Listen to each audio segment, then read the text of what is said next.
I want to continue with this talk on this. Really, it's a continuation of the theme that we've had. And the theme has been how, the unfolding, really practice-oriented, focusing more on the samadhi side. And I want to shift the emphasis now to the insight side of the practice. And it's just a way of speaking. One of the things I said a couple of nights ago is that really all of these qualities, the mindfulness, the samadhi, the insight, even the qualities of the heart, you can't really separate them out. They all have to come in. And sometimes we choose to kind of emphasize in one direction or another. But even if you wanted to just be a concentration practitioner, you'll have your suffering, your difficulties, the times when you cannot concentrate will come in, and you need to bring in all the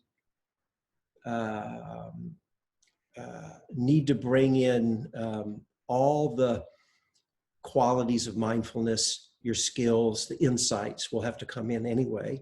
And similarly, if you want to do more of an insight orientation without giving so much emphasis to the concentration, you still need to want to cultivate a certain amount of stability of mind so your mind's not scattered all over the place. So we really would like to be able to bring these together in a balanced way.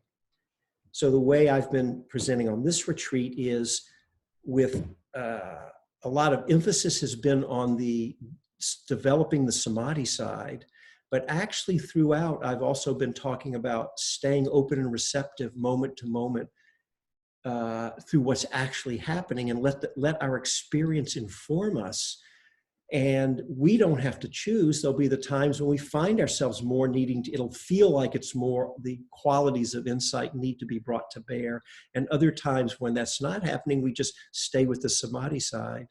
So tonight I want to talk about some of the ways that insight is taught, practiced, and experienced, and then bring it back into how we link it in. There's different ways it's actually taught in relationship to samadhi, and kind of the way that that I mean it when I talk about it being synthesized as one path.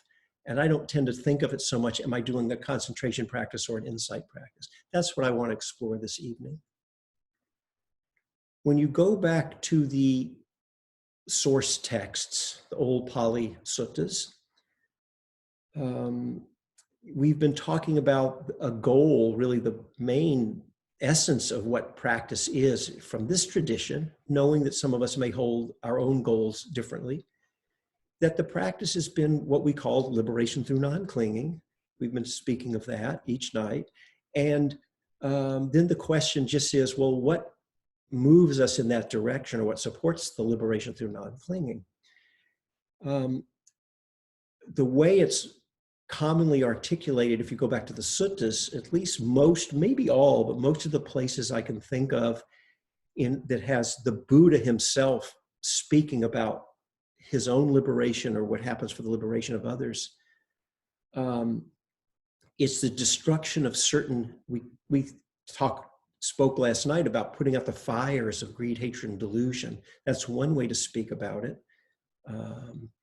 So we rest in more of an equanimity and not the stream of non-clinging. It's a liberation through non-clinging.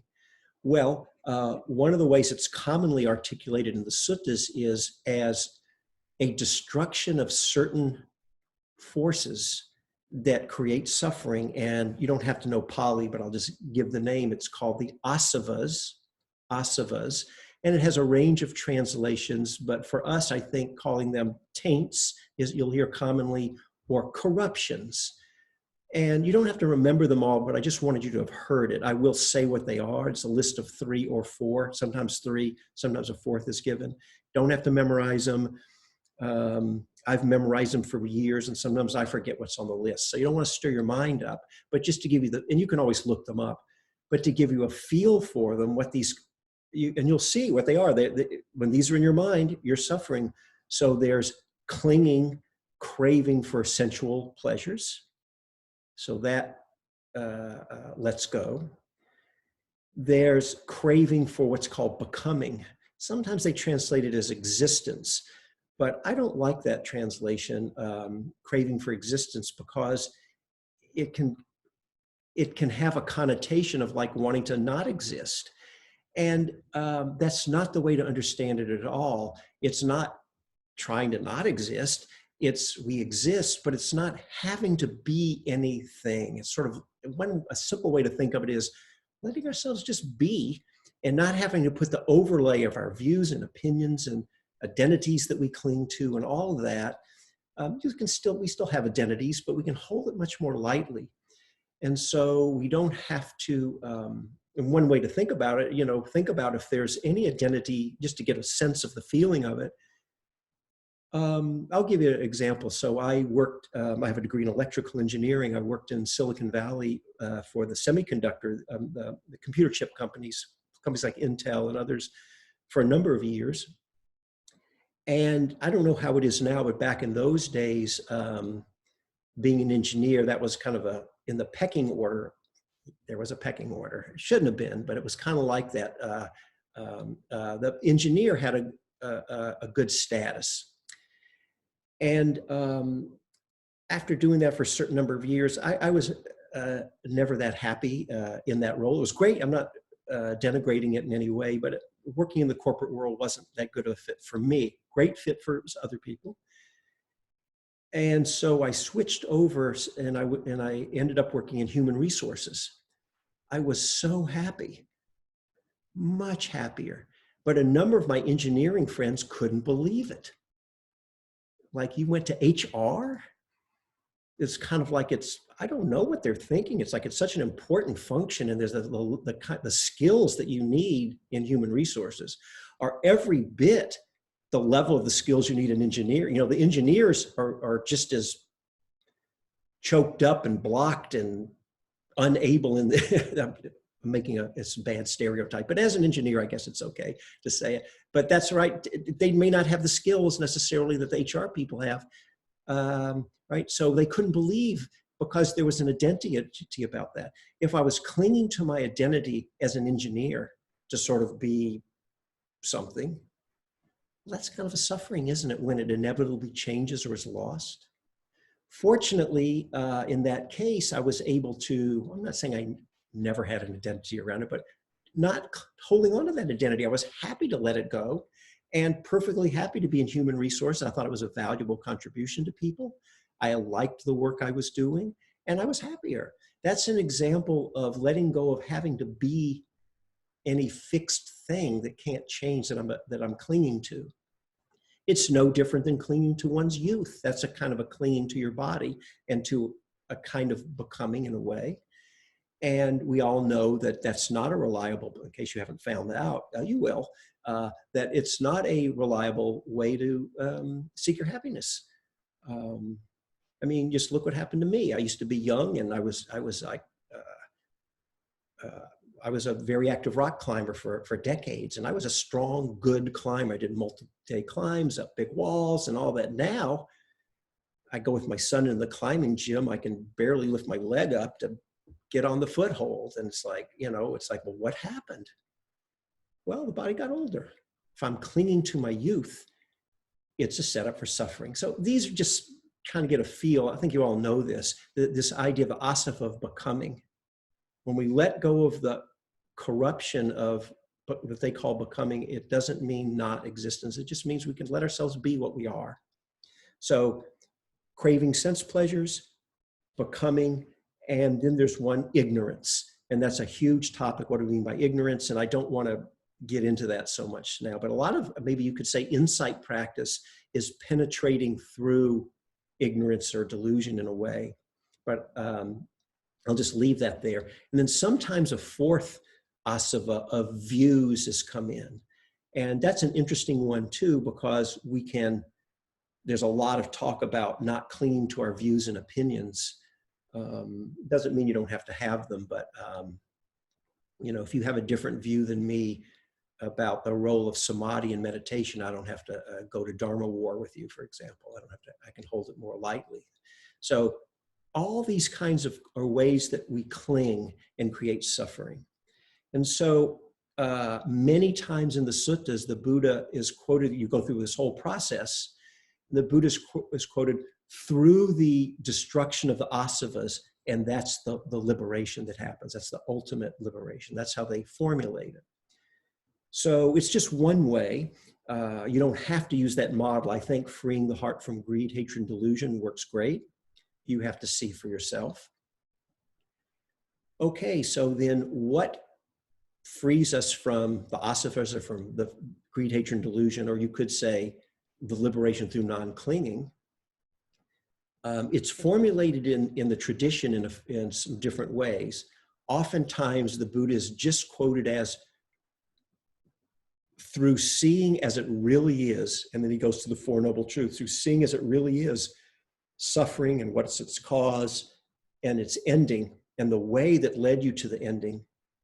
That's what then, through that, then the asavas are uprooted, the corruptions are uprooted. So you could think of that as an insight, a direct understanding or insight into suffering, into dukkha. In later centuries, other characteristics that are in the suttas but were compiled in a list of what's called the 3 characteristics. So dukkha, suffering, is in there, but also this idea of no self, and impermanence is in there. And so in some corners of the tradition, not just corners, but parts of Theravada Buddhism, the idea is that we do practices called insight practices, and they are aimed at having profound, deep realizations or insights into one or more of those 3 characteristics, just like the Buddha was talking about with dukkha, suffering. Or you can have a profound, not just intellectually, but you really get it on a cellular level about impermanence. It's part of your awareness. And the idea is that it will then help support us to not cling, because we see things are less permanent. That's the idea. I want to come back to that, because that can sometimes be liberating. Sometimes it can have the opposite effect, actually. You can cling worse than ever because you realize it's all going to go away. So again, it doesn't automatically liberate. We have to check and see for ourselves. I do want to pause for a moment on this one about no self, because it's very, very important. I mentioned it briefly the other night. It's self and no self is a bad translation, but it's the one everybody uses. We got stuck with it by the British anthropologists and translators from a century ago, who we do owe a tremendous debt of gratitude to for the early Pali translators. But the word anatta doesn't actually mean no self. It means no permanent eternal soul. Because in the Hindu tradition, there was the Atman in Sanskrit, the Atta in Pali, that's the soul. And so Anatman in Sanskrit, Anatta in Pali is just no soul. And it shouldn't even be taken like that. It shouldn't be taken as an ontological truth statement that you don't have a soul. What it really means is anything you can get your hands around, that you can touch, see, feel, know, experience, not an idea or a belief in a soul, but any part of you, it's impermanent. You have a self. In case you haven't noticed, you do. It's the one sitting here right now, listening to this talk. That is a self. What is the nature of your self? Impermanent change of changing processes. That's the idea. Not really to say you don't have a soul, but we've translated it as no self. What we really should say is nothing of what is yourself should be clung to. It's like the body we're talking about, because it's changing. Your thoughts, your moods, the 5 aggregate model that I brought in last night, the 5 khandhas. That's why there's a model like that, to help us really see that there's no part of you that's not changing. And so then once again, we don't fall into the corruption of clinging to becoming, having to be some fixed thing, precisely because it's all changing and everything, and we can just live in harmony with the changing flow. That's the liberation of non-clinging. So anyway, I just wanted to clarify that, so, because sometimes people, if they don't understand, think, oh, I'm supposed to somehow realize, and you're going to go poof into non-existence when you realize no self. But it's not like that. And everybody uses the word no self now, because if that's just the way we're just kind of stuck with it, but we want to understand what it really means. So that classic understanding, I'll come back to in a moment, of insight into one or more of the three characteristics is very foundational and gets talked about a lot. But I want to step back for a moment and widen the understanding of what we mean by insights. This is not from the texts. I don't know if any other teachers speak this way, so I'm just my own offering about it. So, you can hold it like that. For me, insights are any understandings, perceptions, realizations, anything you come to know or see, understand. That's what an insight is, especially in service of the liberation through non-clinging. And so, for example, you can have psychological insights that are deeply liberating. You may see patterns in yourself that you hadn't realized. Maybe you're in psychotherapy or through meditation or however you get there, that you hadn't realized that were creating clinging around. One of the things that can happen in psychotherapy is they say, you want to have a healthy sense of self. And it comes up, questions, it's commonly come up about, wait a minute, I thought we were talking about no self. Why are we trying, in psychotherapy, they're trying to have a healthy sense of self. But think about what it means when we think you don't have a healthy sense of self. For me, that really has the feeling of a strong clinging to a certain identity that happens to be a suffering identity, unwholesome, negative, wounded in some way.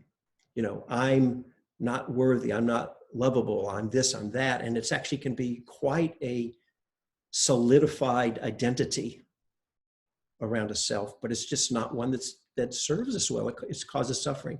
When we heal that up, for example, say psychotherapy, we don't have to necessarily create this other new thing that we cling to that's better than the old one. Actually, that might be an improvement. But I think the idea from a Dharma perspective is that we can heal up what causes us to be constricted around what causes suffering, and then open up again, as we were saying before, into just letting ourselves be without a suffering around ourselves. We don't have to create this new thing. We just liberate the old fixed view that was unhealthy. That's one way you could hold the idea of psychotherapy. There may be other ways to hold it too. But those kind of insights and healing, I consider those to be liberating insights. They were places we were creating suffering, right? So that's one idea. But it can come in many, many other. I'm not saying psychological insights have to necessarily be in service of Dharma goals, but they certainly can be in the example I just gave.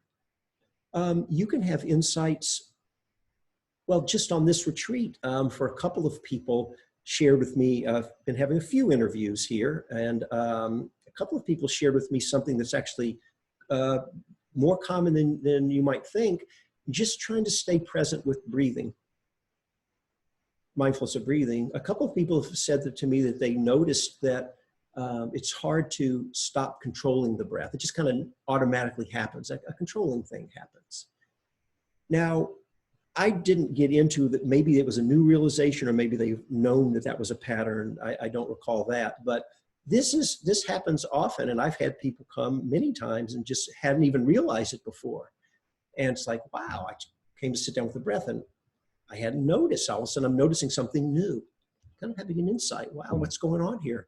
Now, what you do with that, there's a range of ways. It doesn't mean there's anything wrong with you. So if you're one of those people, everything's fine. It's a lot of people are like that. You may find ways of practicing.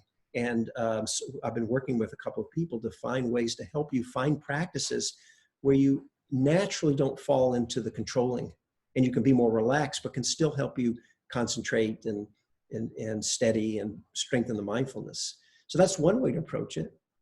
Other people I've known have chosen to do some investigation around it. I'm not saying that's needed if that's a pattern in you, but I don't know, you may choose that and say, well, what's underneath that? And I can recall at least one person years ago, and by hanging out with these feelings, you could say investigating. I don't remember exactly how they got there, but they had some memories of their childhood when things weren't safe. And again, I don't remember the details, but they felt that it was tied into something around controlling, to say. That would be an example of an insight, not into really the three characteristics, but into some patterning, conditioned patterns that would be helpful to help release. So my point is that for me, when we use the word insight, I don't put a lot of limitations on what form it's supposed to take. The question is, what are the forms it can take for each of us that supports us? Now, having said that, the classic traditional three characteristics is an important piece, and we do want to bring that in too. And for some of you, that may be a foundational part of your practice. And so one of the ways that insight meditation is often taught is you may, depending on the teacher, you may spend some time working with some object such as your breathing to help steady your mind. You may give a lot of preference to it like I tend to do, or you may not give much preference at all, but at some point you let go of the emphasis on the one object, and you may stay open moment to moment as the changing flow of experiences come and go, and just putting your attention on mindfully on whatever is happening. So you get a few breaths, maybe an itch, back to the breaths. Now maybe a little knee pain, stay with that for a while. There's a sound, a few more breaths, notice coolness in the body, just staying with the changing flow. And the idea there is by connecting with that in a steady, mindful way, we see that we don't cling to things, we let them sort of pass through, and we get to have insights into the changing nature of things, the insubstantial nature of things. We also get to learn the suffering that comes right there. That's the dukkha insight about holding on to things that are bound to change. And it can also lead into insights about the no self, because if we're paying attention to change, whether it's just in the body or opening it up to our whole mental experience also, like the 5 aggregates model, we will see that it's all changing too. So all these insights can come practicing in that way. And that's a way many of you have been taught about what we call insight meditation. And another way that's similar is teachers may have you putting your attention on one or more changing experiences, but particularly making a point to look for the fact of change itself. And that's another way that some people might emphasize getting deeper into connecting with the experience of change. So you can see there's a range of, and I'm sure what I'm talking about will sound familiar to a number of you. I mentioned, I think it was last night or the night before, where I had a suggestion if you're working with your breathing. My suggestion was not to go looking for all the small little changes, like if I'm staying with the breath at the area of my nose. I like to teach in a way where it's a basic, real connection, but you're not purposely trying to tease apart all the the constellation of experiences that are there. A itch here, a tickle there, a little coolness and a little warmth and all that. That's another way to tease apart experience, get down more detailed in service of seeing more clearly about change. And that gets into other kind of practices called 4 elements that some of you may be familiar with. If you're not, don't worry, but I want to just add that in for those who are. It gets more into those kind of practices. Same idea about practicing in these ways. What can happen also is, and you can have these insights into the characteristics can happen on many levels. We can sort of have kind of get it or getting it more strongly. You can have very profound insights that, in my experience, have come more out of deeper meditation. I'll give you an example. I've had experience around impermanence where, well, right now I'll ask all of you, you're here, you're listening to a talk, you're whatever, wherever you are, whatever your situation is. And if I were to ask you, well, tell me what you notice around you, you could report back and say, well, I see whatever your surroundings are. You're seeing the image of me, my hands waving. That happens while I'm talking. You'll hear sounds, or whatever your experience is. If I ask you, can you notice that those experiences are changing? I'm guessing most, probably all of us could say something like, well, yes, if I make a point, I mostly notice the experience itself, but if I make a point, yes, I can notice the fact that it's changing.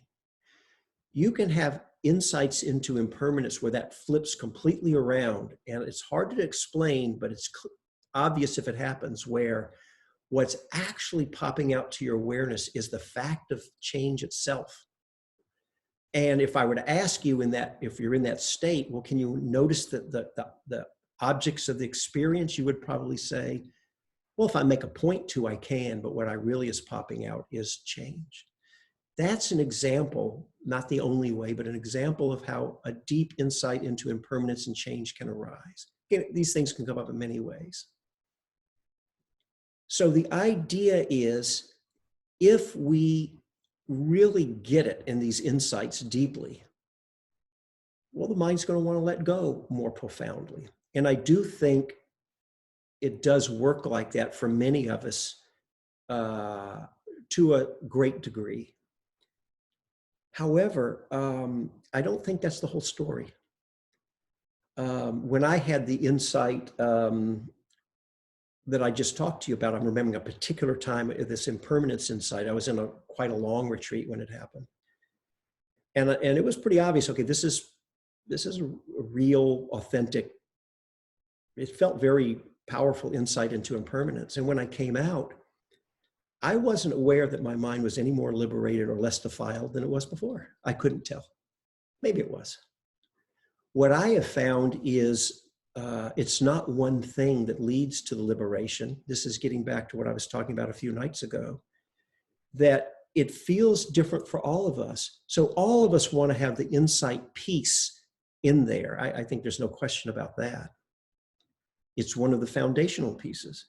But for other people, last night I was talking about cycles of purity and purification, and also just the purification of mind that can happen if in the samadhi states. Some people don't experience their liberation, the non-clinging, happening through insights. It may be, but it really feels like it's more the letting go and the purification happens just by touching in these samadhi states. And then the mind can tend to rest in this stream of equanimity and non-clinging.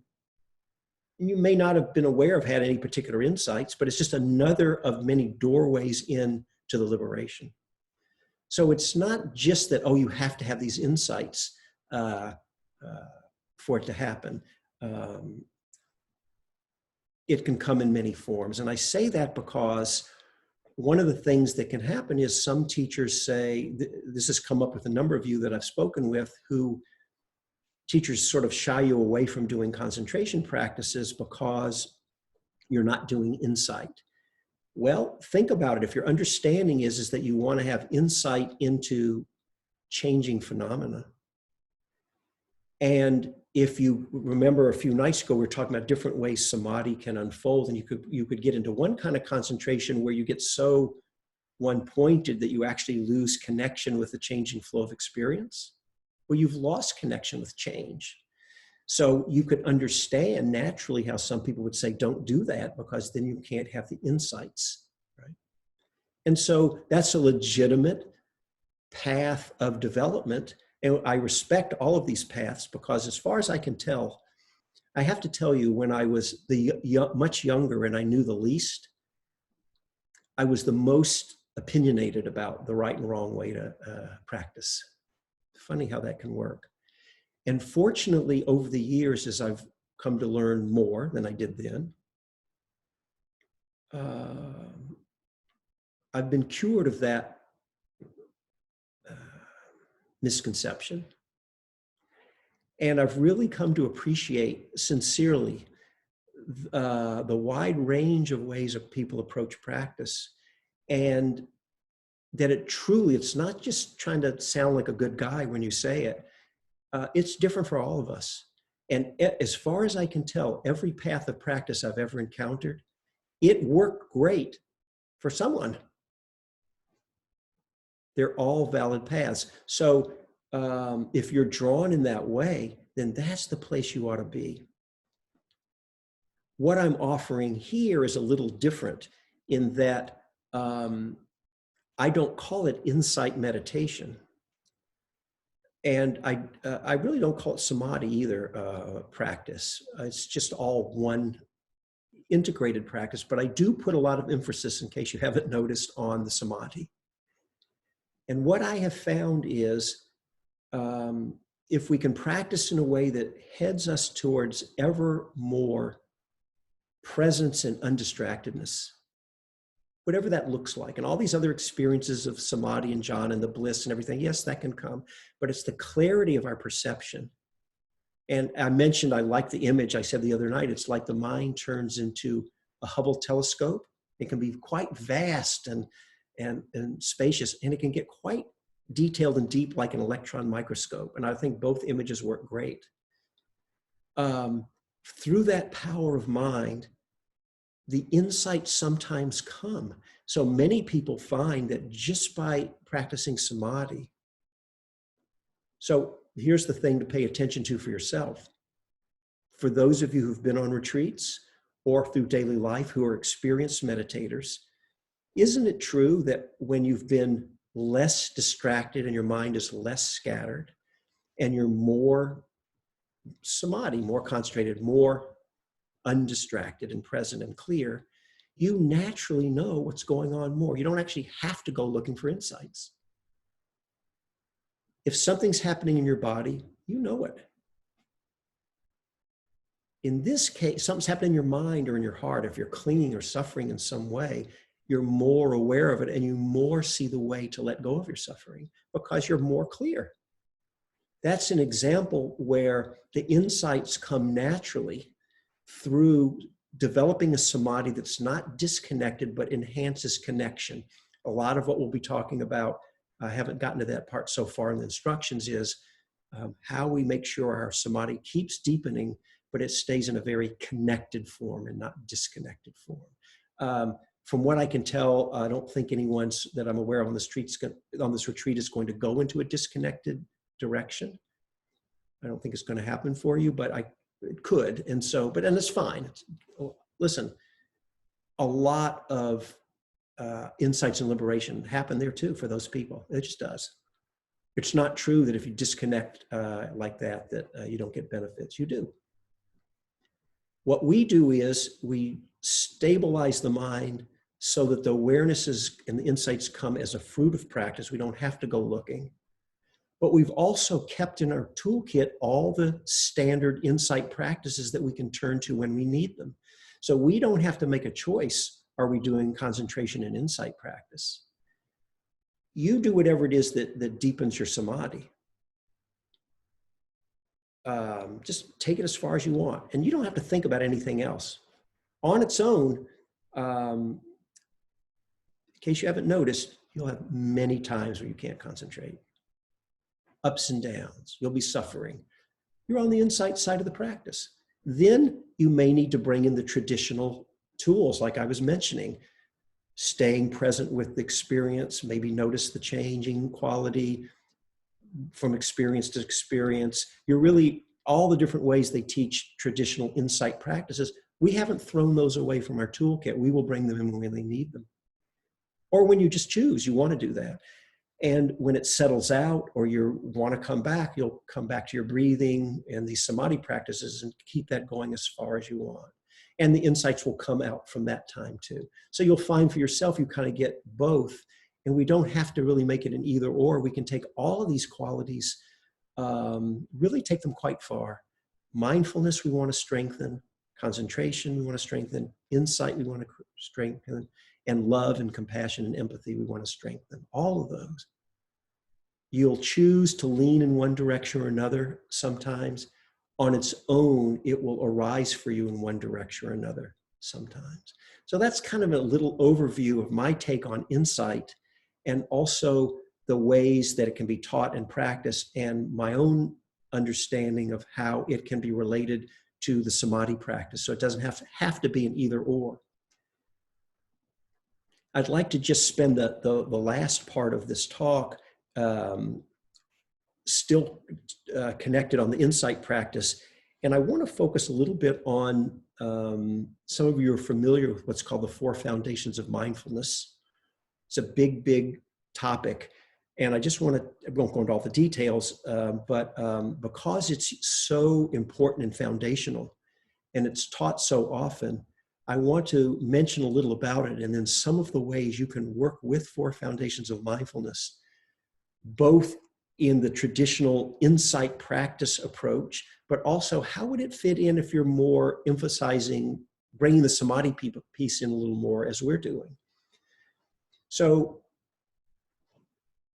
I'm going to just say super briefly, this is like flying over at the 30,000-foot view of what the 4 foundations of mindfulness is.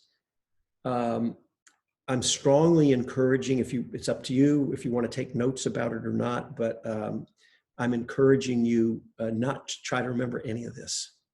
I just want you to have heard it. For some people, they never formally study this compilation of practices. And just over the years, you hear it, and eventually you get it and it sticks. Other people formally study it, and there are many, just do an online search for foundations of mindfulness, and there are so many resources if you want to do it. So it's up to you how you want to use this, but in the retreat context, my aim is that this doesn't complicate things, it actually makes it simple. So having said that, I'm going to say what they are briefly. And hopefully it'll really go in one ear and out the other. Would actually be the best way to do this. And you'll get the sense of it. So basically it's, when they say it's, you don't have to know Pali, but you'll hear Satipatthana, which we translate as foundations of mindfulness. And there's 4 of them. And it's different kinds of practices you can do. And basically they're divided into, so the first one are practices about ways to be mindful of your body. The second one is what's called Vedana, which is feeling tone, which is one of the 5 aggregates, the khandhas that I mentioned last night. That's the second category. Third one is called Chittas, which is basically should be translated as not thoughts, but sort of states of the mind. And I'll come back and tell you what I mean. Like if you have ill will in your heart, that would be one. Or if you don't have ill will, if you have love in your heart, that would be something to notice. And the 4th foundation is a little more complicated. I'll come back to that in a bit. But let me just hang out and just say a little bit more. I'll just maybe not even 5 minutes on it. This first foundation of mindfulness in the body, it just gets complicated because they divide it into 6 different groups of practices. And once you know all this, you're fluent. It's like with anything. You don't have to think. It's just there for you. But it is complex. There's a lot of detail to it. And even that, like the very first one is what we're doing, mindfulness of breathing. Well, they even subdivide that into 4 steps. So, I mean, it just goes on and on. But it's a very powerful structure for practice. And so enough on that for now. The second one on Vedana is being mindful of, as we mentioned last night, every experience has a feeling tone. We don't mean feelings like emotions. We mean pleasant. Feeling tone's not a good word. Pleasant, unpleasant, or neither pleasant nor unpleasant. It's not, neutral's not good, but we'll call it neutral for shorthand. So you can actually notice that quality of any experience. And that's a great place to notice and pay attention to, because it can often unmask the clinging. Because if you're familiar, there's all these lists, if you're familiar with what's called dependent origination, and don't worry if you're not familiar, but it's a 12 steps, 12 links of how the process of suffering unfolds, and is the way to think about it. And part in the middle of these 12 links, it says, you know, if basically if you've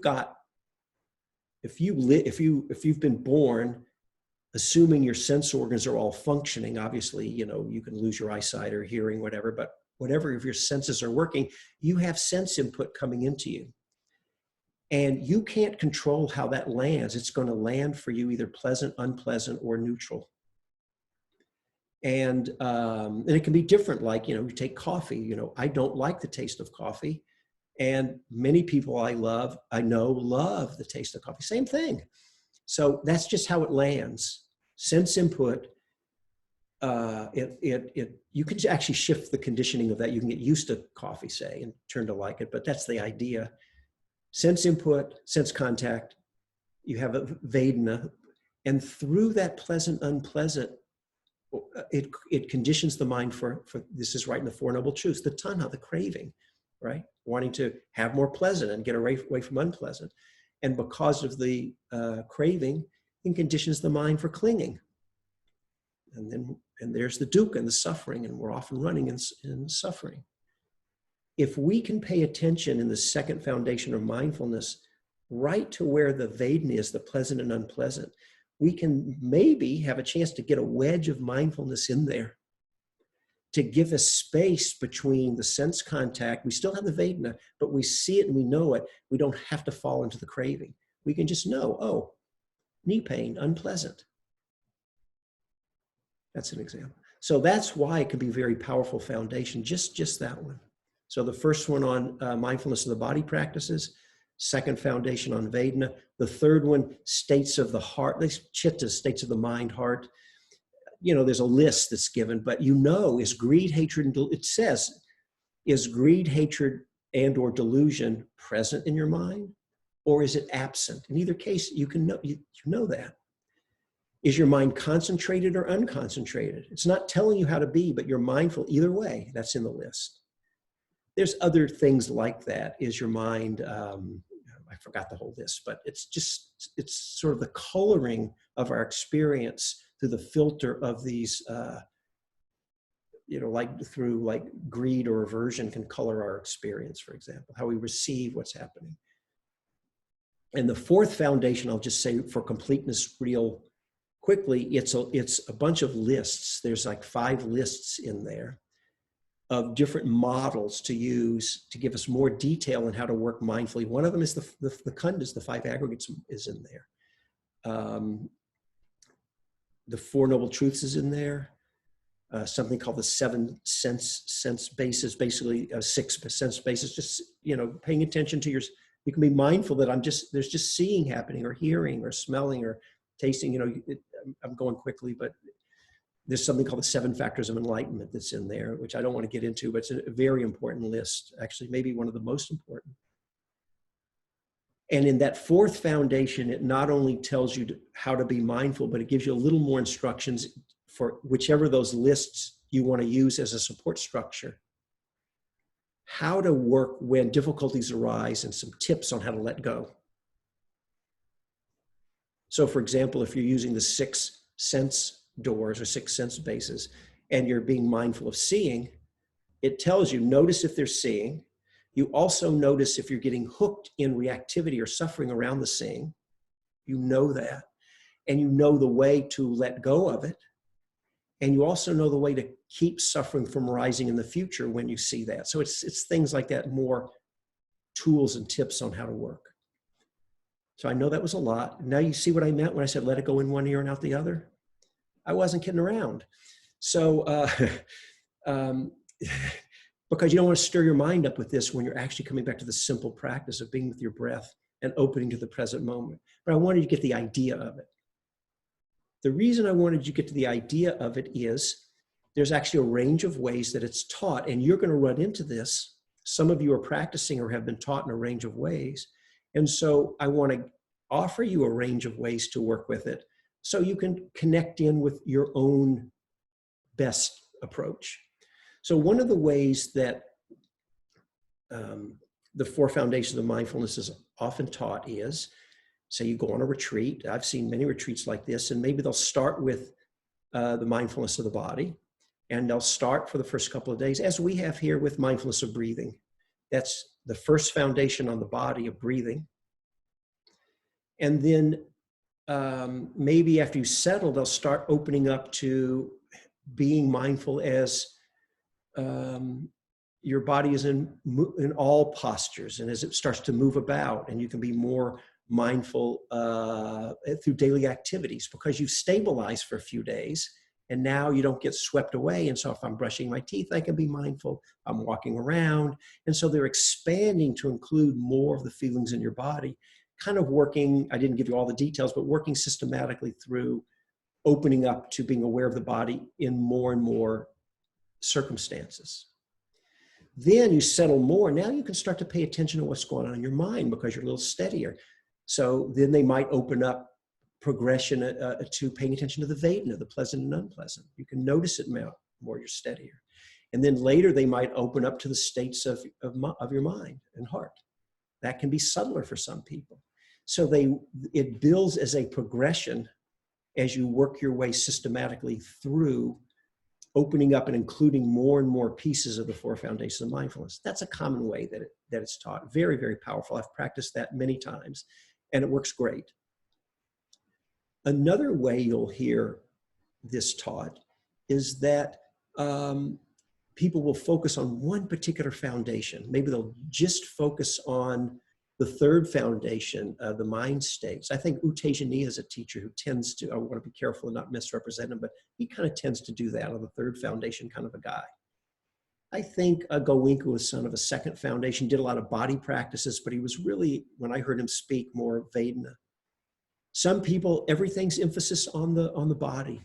And this morning, someone had asked the question, I think, was it this morning about, or yesterday, about bringing in the working with the body. What's that all about? Why do we want to focus on that? There are people who will make the whole practice is just around the first foundation on the body. That's another way to do it, where you just pick one foundation and really go deeply. They all are doorways that open up into all the other anyway. That's really the way to think about all these practices. The insight practices open into the samadhi opens into the insight, or the mindfulness is in there. Each of these mindfulness practices will lead your awareness to be more aware of the others. They're just different doorways in. And we each have our best doorway. So all of the ways I was just describing are what I would call, there's descriptive and prescriptive. The prescriptive is prescribing what to do. And that's kind of what the examples I gave is prescriptive. There's another way you can practice, which has been more my own experience, which is more descriptive. It describes what happens by just starting with the first foundation, mindfulness of breathing. Does this sound familiar? What we've been teaching on this retreat. You just stay with that. Let it take you as deeply as you want. What I have found is it's opened into all the other mindfulness of the body practices have just revealed themselves through the clarity of the samadhi. I said earlier, just many of you know, if something else is going on with my body, I know it. I know when I'm reactive to the pleasant or unpleasant, and my mind's clinging around that, you know it more. It's sort of a natural unfolding states of your heart. If greed, hatred, and delusion is present in me or not, if I'm concentrated or not, if my mind is expanded or feels contracted, there's a whole list here. More and more of the time you know it, and you're more profoundly, keenly, intimately aware of it. And similarly for the fourth foundation, if you work with some of those different lists, and I realize I didn't give you the details, but use these different structures of their whole systems in their own right of how to work and practice through the samadhi. That's all more there. As so the way I think of it is, the prescriptive is prescribing what to do to generate the insights. The descriptive is describing the way the insights arise for you. the whole four foundations of mindfulness arise through steadying your mind, the proper kind of steadying, connecting steadying. So that's well, I guess I did fall into a little bit of a sales pitch about the samadhi path of practice, but can't be helped. So, but of course, as I always say, we each are going to find our own doorway. And one thing I found is the doorway analogy isn't that great, but unless your way in happens to be aligned with mine, you shouldn't be doing that. You should find of all the ways we're talking, the one that comes alive, and you'll know that's why you want to feel out all these different ways. And the one that resonates, you'll feel drawn in that way, and you'll know your way. And this gets back to the last piece that I know I got some feedback that I keep repeating. I'm doing it consciously, by the way. I keep repeating ease and relaxation. People forget. I also keep repeating, and here it comes again, learning to trust our own inner guidance. I really think there's something essential there. And again, it's not that we're not arrogant and think nobody can teach us anything. The problem is so many of us don't validate our own wisdom and give away our power somewhere else. And then we don't, rather than taking guidance and taking teachings and trying them on and really see, let me check this out and see how it is for me. And then letting it inform my inner teacher. We just kind of take it on, oh, that's what I'm supposed to do. And there's a right way and a wrong way because this teacher said that. And that's confusing because another teacher's saying the opposite and they're saying that's the right way. When we listen to when we come to know our own inner guidance, the way just becomes clearer and clearer. And what you'll find as the samadhi deepens is, I know some of you know this very well, the way forward is so clear and obvious in the moment while you're meditating. What's happening, what to do becomes it's just so clear how to be in the sitting period. And when it's not, okay, we do the best we can. But that's kind of the direction I hope we're all heading. And we are heading. So I know that was a lot. Again, please remember, I used my clothes shopping analogy the other day where if something fits, you keep it when you're shopping for clothes. If it doesn't, you just put it back on the rack and move on. But I actually like my let it go in one ear and out the other better. It's more succinct. And I'm going to use that one. So know what to let stick and what to let go. That's a lot of wisdom and skill there. All right. So thank you very much. I appreciate your kind attention. Let's sit quietly just for a few moments, a few breaths, and then we'll ring a bell to end.